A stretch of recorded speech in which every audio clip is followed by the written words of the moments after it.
Welcome back. Well, that was an eventful 10-game night, wasn't it? And everything overlapped. I did my best. You know what's funny is when I set up these boards, and I've got 10 games, I'm thinking there's no way I'm going to be able to fill these boards. There's no way I'm going to have enough notes. It's not going to work out. And then somehow it ends up working out. All right, so we're going to start things off talking about Columbus and Tampa, a matchup between a team that's very good at home and a team that's very bad on the road, and it ended up kind of the way we might have expected. So it's Merzlikins versus Vasilevsky. In this one, it takes 1 minute and 40 seconds for Tampa Bay to get the lead. It's Kucherov from Chernak and Hagel. The shots are 4-1 for Tampa, 2.5 minutes into this. Strong forecheck by the Lightning. Bellemare has a tip shot. That's held. Bolts get a power play, and they score on it. It's Nick Paul, who's already at 15 goals, so he's on a 30-goal pace. Kucherov and Hedman with the assists at 9:05. That one was tipped in front. Hey, the tips are just the same as all the other goals. Bolts press for another. We end up with the 2 minutes of 4-on-4. 5 minutes left. The shots are 14-3 for Tampa Bay. Nyquist has a turnover chance. That's held. Columbus presses with 2 minutes left, and Colton was denied in the closing seconds. So after the first period, it's 2-0 for the Tampa Bay Lightning. Second period. Early Columbus power play, that's killed off. The shots are 3-2 for Columbus 5 minutes in.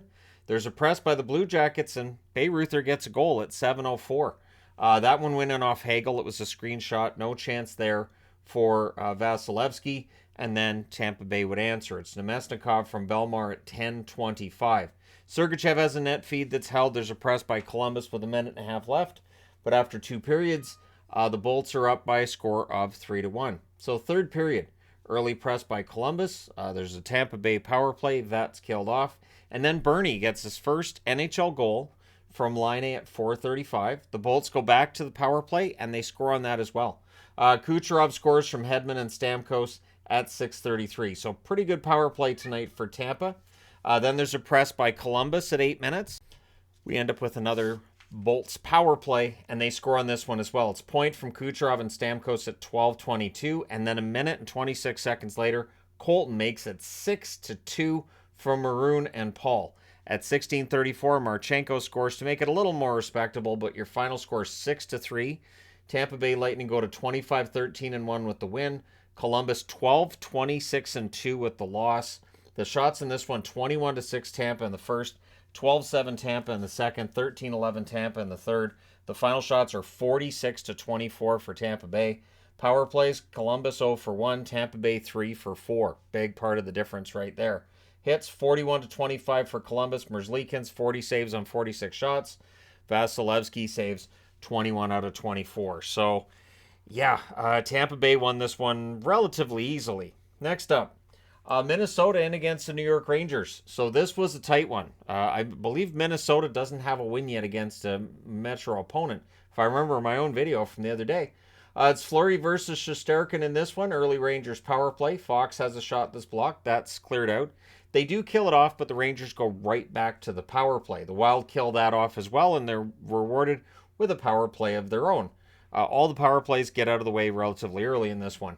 Reeves was welcomed back to New York. I thought that was kind of a nice little thing there. So the power play gets killed off after the Reeves welcome home kind of thing, and the Rangers clear it out. And then at 12:35, Minnesota gets on the board. It's Merrill from Foligno and Greenway, and it was a screenshot. No chance for Shesterkin there. The Wild shot block then as the Rangers press. Kakko's denied. Fleury holds on. At 17:43, Kaprizov, who's a pretty good goal scorer, scores from Steele and Reeves. That is an understatement, absolutely. The Rangers, though, they press to answer. Igor gets bowled over, but he's okay, and it was his own defenseman that caused him to get bowled over. So it's 2-0 Minnesota after one. Second period.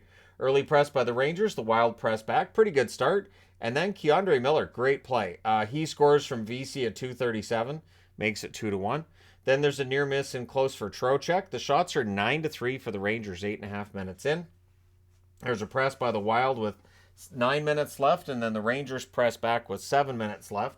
We get 2 minutes of 4-on-4. Schneider has a rush chance that's saved, and then on a rush chance, Fox ties the game at 15:50. So coming out of the second period, the score is tied at 2. Third period, it's 4 minutes and 33 seconds in when Zuccarello scores one off Igor's glove on a rush. Steele and Brodin with the assists. So Sam Steele with a couple of helpers tonight, and suddenly Minnesota's back in the lead. The shots are 2-1 for the Wild at 6 minutes. So it takes a while for the Rangers to really get anything going in the third period.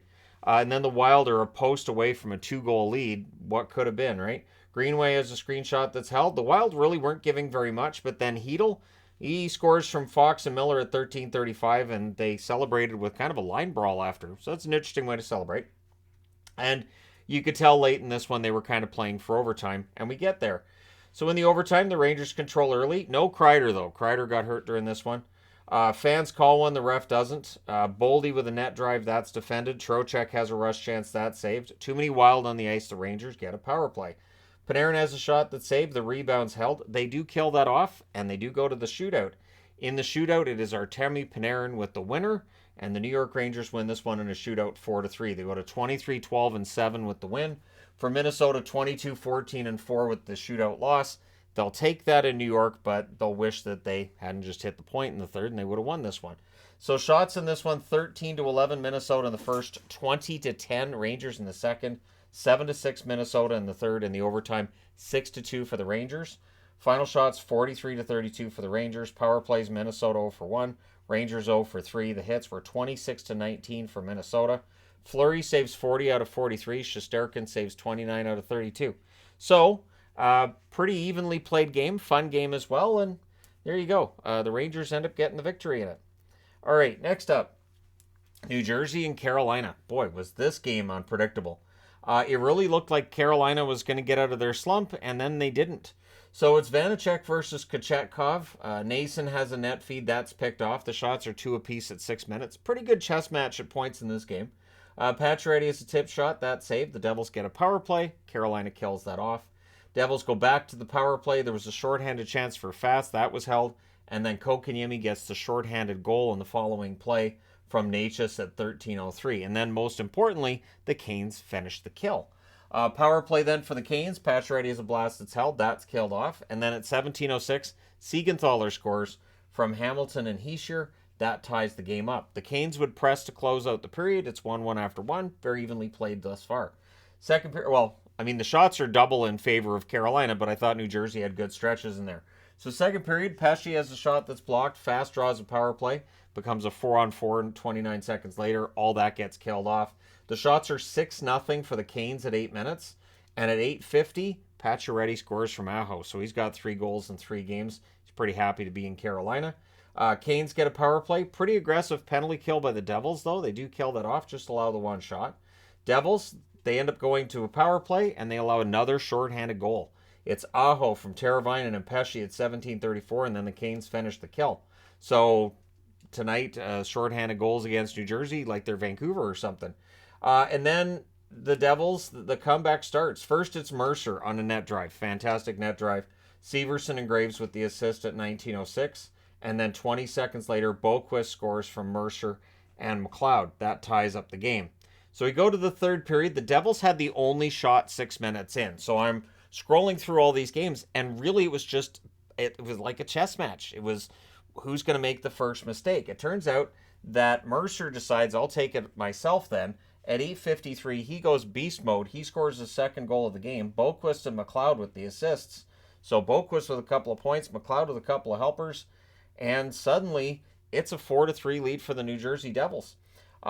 Canes trying to get a press set up, but they can't. The ref ends up getting told that he sucks during some of this. Canes had one shot with 7 minutes left. One. That's it. Palat's denied on a fast break. The goalie gets pulled with 2 minutes left. Eventually, Nico Hischier hits the empty net. Tatar and Haula with the assist at 19:04, and by which I mean it was awarded to him. So if a player is in alone and it's an empty net and somehow they're harassed into not getting that goal, regardless of what happens, they're just awarded the goal. So I was surprised to see the assists there. It wouldn't surprise me if those get taken off because it's an awarded goal, but either way, that solidifies the victory for New Jersey. They go into Carolina. They're great on the road. If New Jersey could play at home anywhere near as well as they play on the road, they'd be threatening Boston for the best record in the league.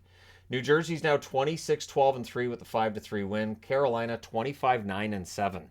So it looked like they were going to get out of this. They were up 3-1 late in the second period, and they lost it. This feels like a tougher loss than the other ones. Shots 14-7 Carolina in the first, 10-8 Carolina in the second, 7-4 New Jersey in the third. Final shots 28-22 for Carolina. Power plays 0 for 4 for New Jersey, 0 for 3 for Carolina. Hits 25-22 New Jersey. Vanacek saves 25 out of 28. Kochetkov saves 18 out of 22. So again, we'll see how things go, but at least with Kochetkov's numbers coming down, makes it easier when Freddie Anderson comes back. That's not really Kochetkov's plan, but it does make it easier for Don Waddell to say we're going to send Kochetkov back to the minors when Freddie Anderson's ready to come back.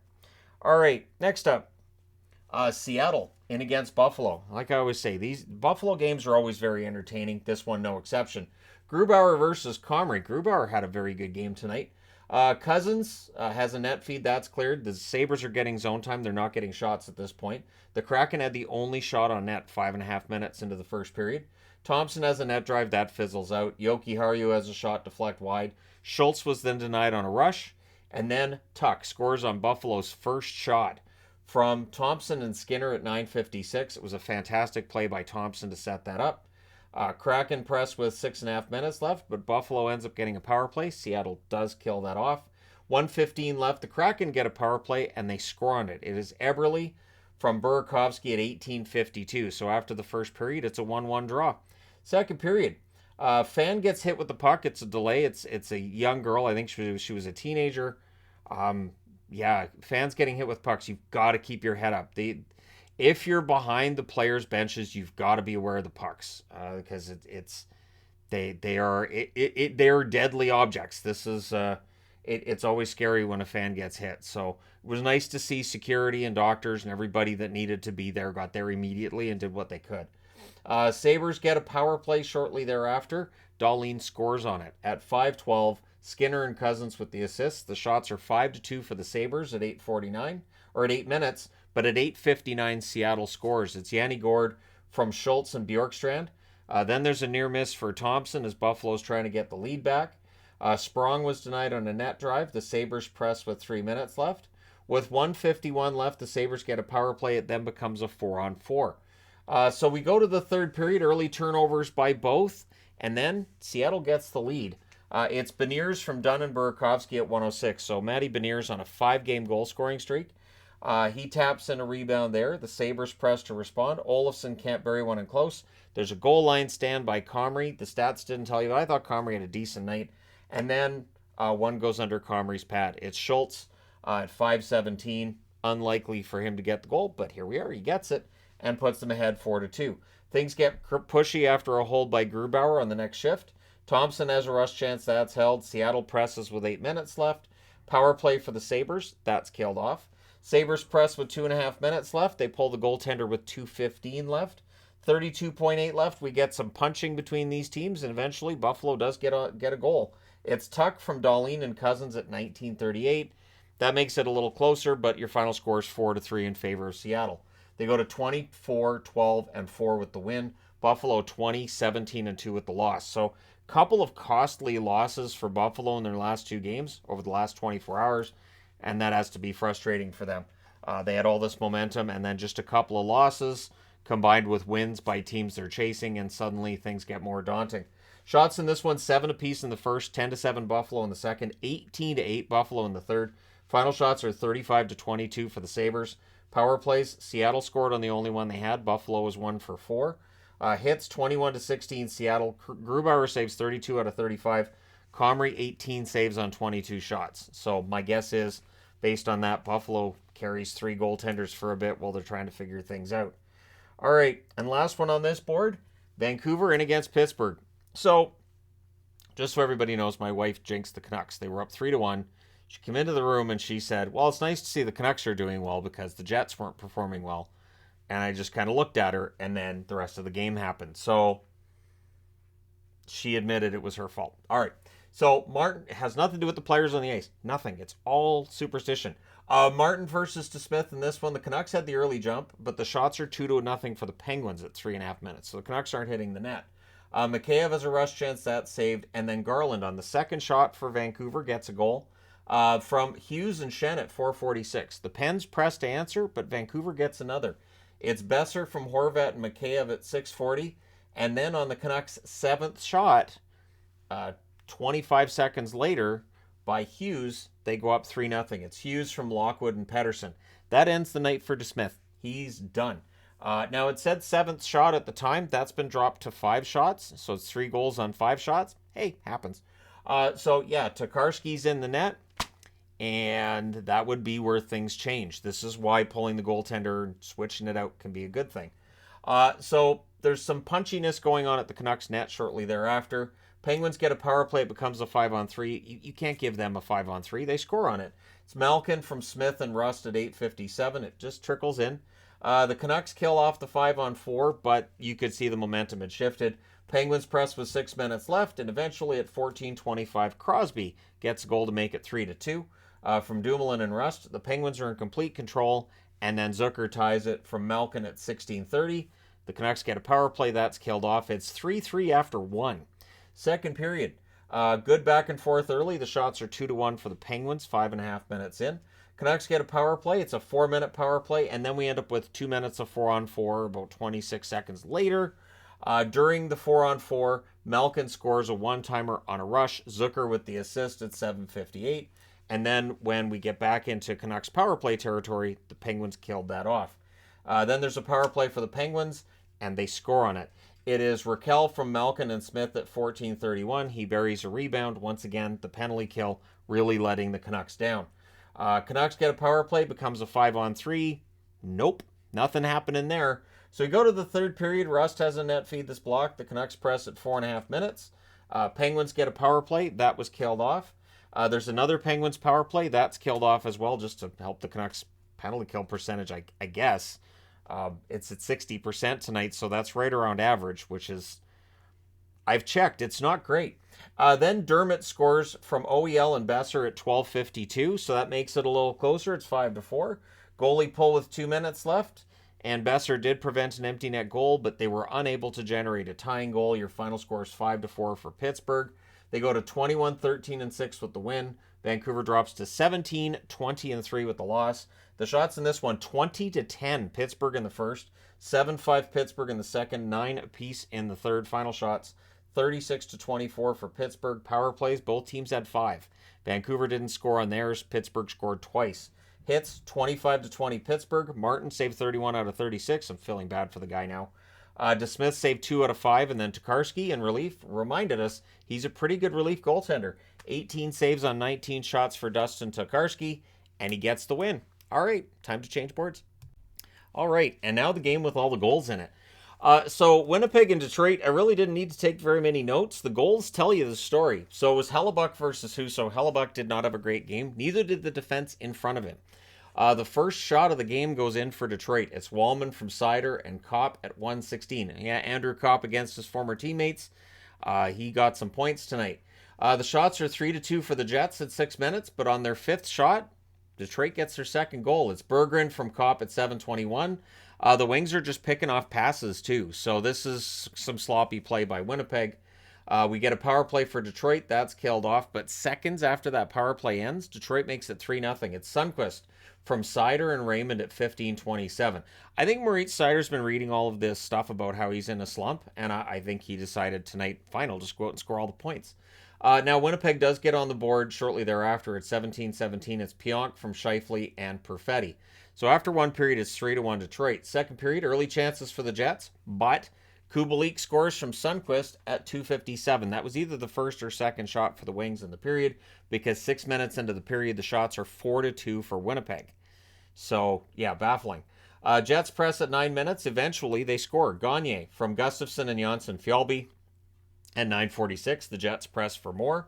Barron's denied. Husso holds. Waves of pressure by the Jets. Eventually, they score again. It's Nate Schmidt from Perfetti and Wheeler at 12:08. They're just allowing way too many chances at this point for Winnipeg. The Wings get a power play. It becomes a 5-on-3. Detroit scores on the 5-on-3. It's Larkin from Sider and Raymond at 17:38. So for Moritz Sider, that's his 3rd assist of the game. Again, I guess he heard he's been slumping. Things go to 4-on-4, and then it becomes a Jets power play. But that's all killed off, so we go to the third period. 32 seconds in, Nick Ehlers scores from Connor and Pionk, but Detroit answers pretty quickly after. 1:52, It's Fabry from Lindstrom and Veleno. I have to make sure when I'm writing that on the board that I remember the N for Lindstrom, because otherwise it's Lindstrom, and you're going to see Red Wings fans going, wait, Nick Lidstrom's back? And even though he's older than I am, would it be unbelievable if he came back? Not really, no. The way he played, it wouldn't be all that unbelievable. Jets do look to answer. They get a power play. That was unsuccessful. There's a press by the Jets with 8 minutes left, with 5:34 left. They get a power play, and they score on it. It is Scheifele from Dubois and Ehlers at 14:55. Now the Jets look to tie it. The goalie pull with 2 minutes left allows Raymond to hit the empty net at 18:40 from Larkin. So as hairy as things get late, Detroit holds on. They win this one 7-5. They go to 17-15-7 with the win for Winnipeg, 26-14-1 with the loss. So Winnipeg won a bunch of games, and then this happens. This is the thing. Winnipeg does have these games. They throw in stinkers here and there. So the shots 8-7 Detroit in the first, 17-9 Winnipeg in the second, 13-6 Winnipeg in the third. Final shots 37-23 for Winnipeg. Power plays, both teams 1 for 3. The hits 23-20 for Detroit. Hellebuck had a very un-Hellebuck number of 16 saves on 22 shots. Husso saved 32 out of 37. So again, I'm not going to put this all on Hellebuck, but the defense and the goaltending just weren't what Winnipeg needed in a game that they needed to win here over the Detroit Red Wings. So we'll see if Detroit can build on this. All right, next up, Dallas. Dallas in against New York Islanders. So remember, the first 6 games, I'm scrolling through on my TV. This one's on the computer, so I'm able to hear what's going on and see what's going on as well. At the same time as I'm scrolling through these ones. So it's Ottinger versus Sorokin. In this one, the Islanders press at a minute and a half. But at 3:42, it is Dallas that gets on the board. It's Robertson from Pavelski and Sagan. It was a 3-on-2, and that was the first shot for Dallas. Oddly enough, it's the only goal they got in 65 minutes of hockey. Aho has a chance that's blocked as the Islanders press. Pulock has a shot deflect wide. The shots are 4-2 for the Islanders at 6 minutes. Good back and forth at the half. The Islanders press. They draw a power play. The Stars prevent the setup until late, but a good cycle late in the power play gets the goal.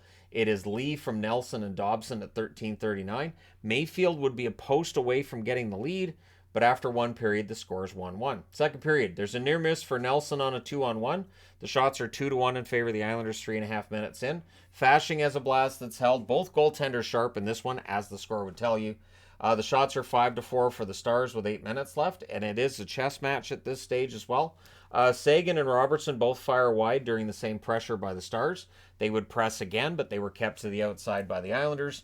Lee draws an Islanders power play. That's killed off. The Stars with a rush after that's done.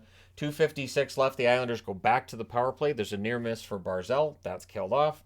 The Islanders score, but it's offside, so no goal. 8.6 seconds left. The Stars go to the power play. So that rolls over into the third period. The Islanders did finish the kill. Pajot's denied and close. Johnston had a wraparound chance. That was held. Holmstrom was then denied on a rush at the other end. Barzal has a chance that's held. The shots are 3 apiece at 6.5 minutes, but it felt like every shot was a pretty darn good one at that stage. Then there's a post for Dobson. Ben has a shot kicked aside. There was a crossbar for Barzal. So the posts were Ottinger's friend tonight. Lee was denied shortly thereafter. The Islanders press with 9 minutes left. Sagan has a wraparound. That saved wraparounds tonight for the Stars. They must have felt they seen a weakness in Sorokin's lateral game or something. Romanov blocks a Robertson net drive. Pajot with a near miss on a rush. Ottinger really gets this game into overtime because late the Islanders were all around the net, could not figure him out. So we go to overtime. The Stars 2-6 in overtime. The Islanders 3-2. Those records do not change based on tonight's result. The Stars controlled early. Lindell can't bury one. Beauvillier has a blast that's held. Gurianov with a rush chance that's saved, and Dobson has a chance that's tipped wide. We go to the shootout. In the shootout, Dallas gets the win. It's Robertson with the winner, and so Dallas wins in the shootout 2-1. They go to 25-11-6. Pull a little bit further ahead of Winnipeg with Winnipeg's result, and for the Islanders, they're 22-17-3. And with what happened with Pittsburgh, they fall a point behind Pittsburgh tonight. So the shots in this one, 10-5 Islanders in the first, 9-6 Dallas in the second, 10-9 Islanders in the third. In the overtime, 3-2 Dallas. Final shots are 28-26 for the Islanders.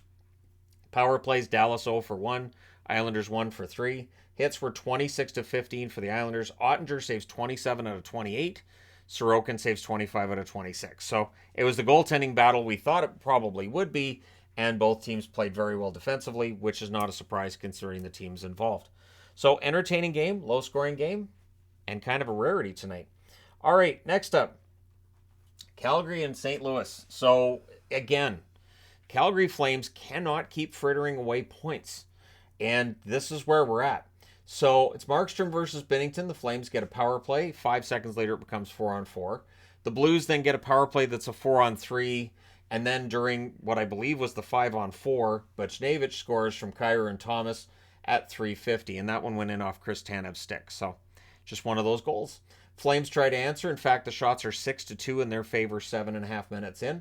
There was a press by the Flames at 9 minutes. Things get kind of pushy after an offside. Neighbors then had a tip shot that was saved and held, and then Lucic gets Calgary on the board from Kadri and Huberdeau at 13:44. The shots are 10-6 for the Flames with 5 minutes left, and at 15:38, Backlund gets them into the lead from Zadorov and Mangiapane. So after the first period, it is 2-1 for Calgary.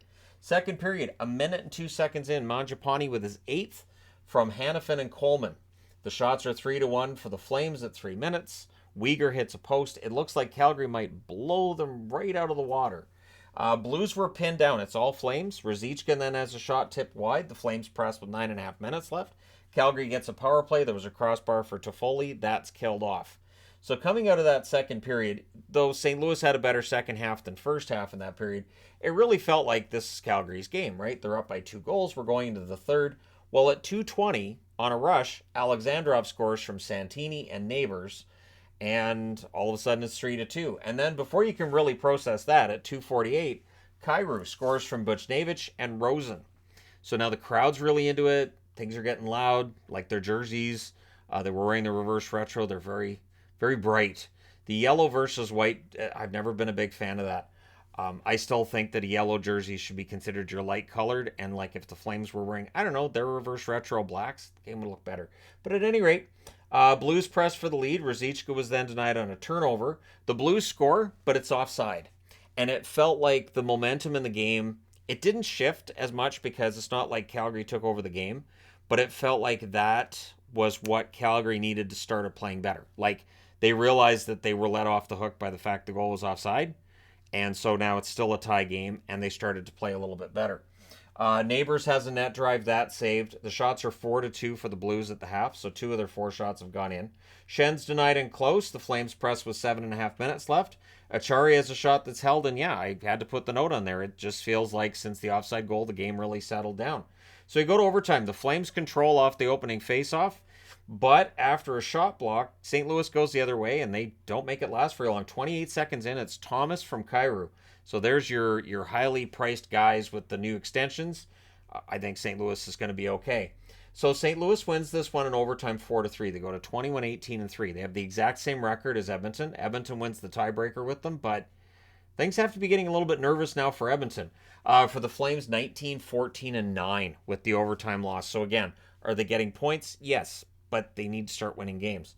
So the shots in this one, 13-9 Calgary in the first, 12-9 Calgary in the second, 8-6 St. Louis in the third. In the overtime, St. Louis got the one shot. That's the one that matters. Final shots, 31-27 Calgary. Power plays, the Flames 0-2, St. Louis 1-2. Hits were 25-22 for Calgary. Markstrom saves 23 out of 27. Looked shaky in this 30-second period here, and then the offside goal after that, but pretty solid outside of that. Binnington, 28 saves on 31 shots. Some of those highlight reel saves.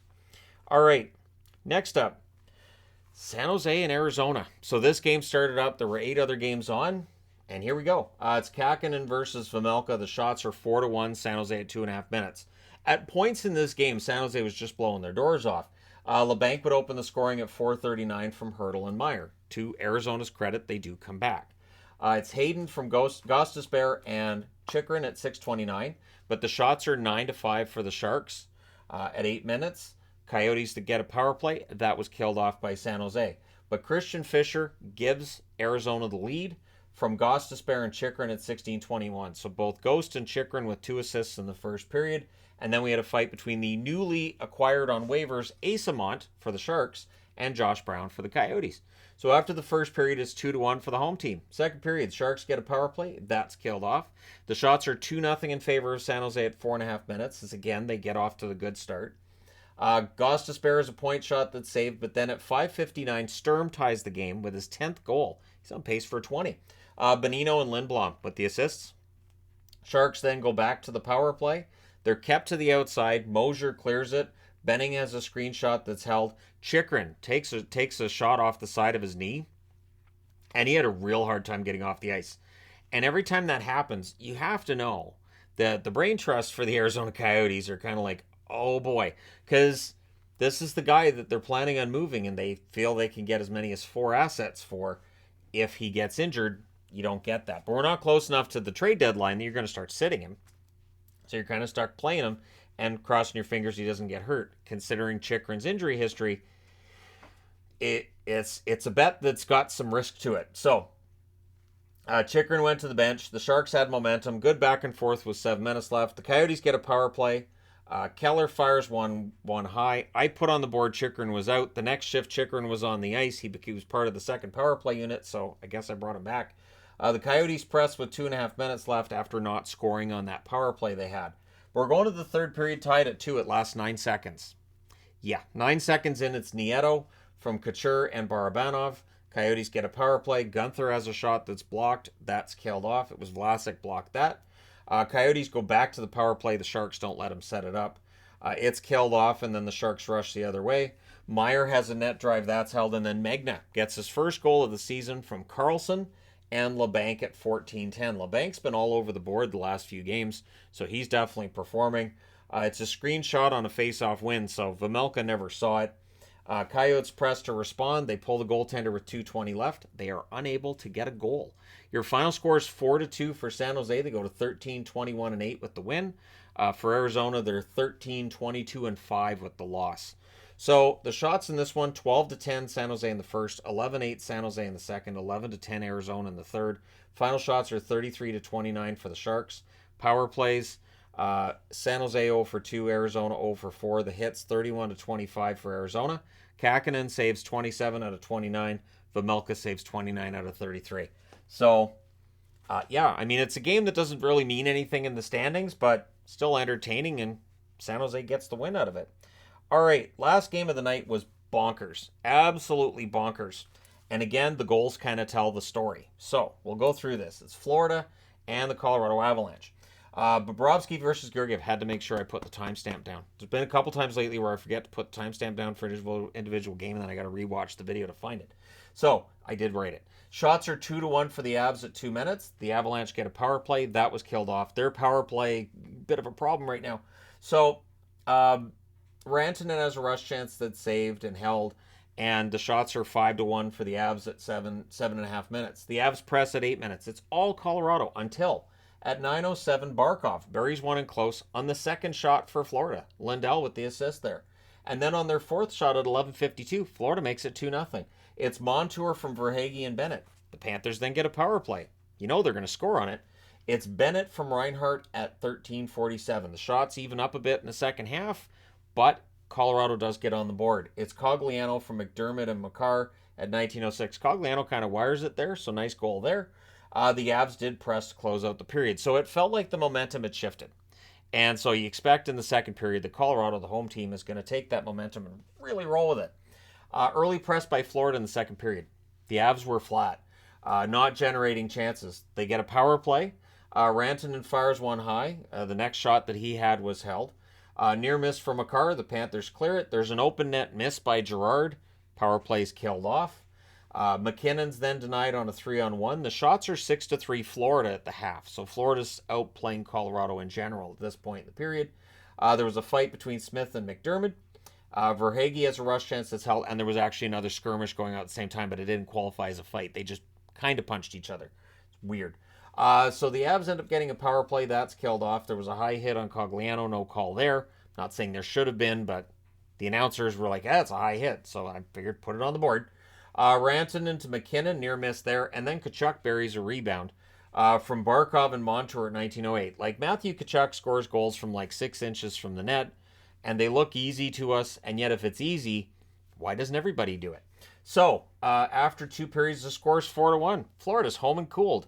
Not this year's Panthers, they're not. So third period, Taves has a shot blocked as the Avs press. McKinnon has a shot that's blocked and cleared. McKinnon was then denied on a rush. You'll notice this is all Avalanche notes. Makar at a wraparound, that was saved. The ref is told that he sucks. The Avs were kind of out of sync, though, at this point, too, so they're getting chances. But outside of that, they were, some missed passes here and there. That would get figured out. Rodriguez has a rush chance that's held. Rantanen would score from Hunt and Comfer at 6:29 on a wraparound.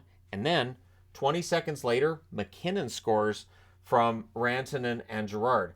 And it felt like this is a Panthers meltdown. So Paul Maurice calls a timeout for Florida. We then get 2 minutes of 4-on-4. During that, the Avalanche tie it. It's offside. Doesn't count. But Comfer would tie it about a minute later, a little less than a minute later, at 12:07 from McDermott and Comfer. So that one counts. The Panthers would get a power play. During that power play, Tkachuk, kind of a greasy goal.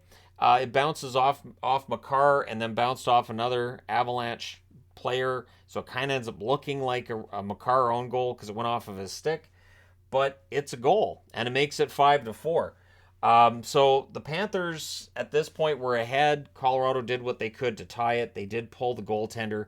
They did get chances. Bobrovsky with some real highlight reel saves in that last period to maintain the lead. So while Bobrovsky's overall numbers weren't great, I thought when he needed to, he stepped up. So Florida wins 5-4. They go to 19-19-4 to keep pace with Pittsburgh. They're still 6 points out of the playoffs. For Colorado, it has to be frustrating. 20-16-3 loss, especially knowing that St. Louis got 2 points tonight, and so they pull ahead of the Colorado Avalanche in the standings. Shots in this one, 13-11 Colorado in the first, 17-4 Florida in the second, and then 14-9 Colorado in the third. The final shots, 37-31 for Florida. Power plays, 2 for 2 for Florida, so that's a problem for Colorado, and Colorado being 0 for 3 is a problem for Colorado. Hits 29-21 for the Panthers. Bobrovsky saves 27 out of 31. Georgiev, rough night, 32 saves on 37 shots. And the 3 goals in the first really kind of sunk them. And then, of course, when they tie it, they're not able to get that leading goal. Florida does. Let me know your thoughts in the comments section below, as always. Don't forget to hit like and subscribe if you're browsing your way through, you just happened upon this video. Thank you guys so much for watching, for all your support. I will talk to you again soon.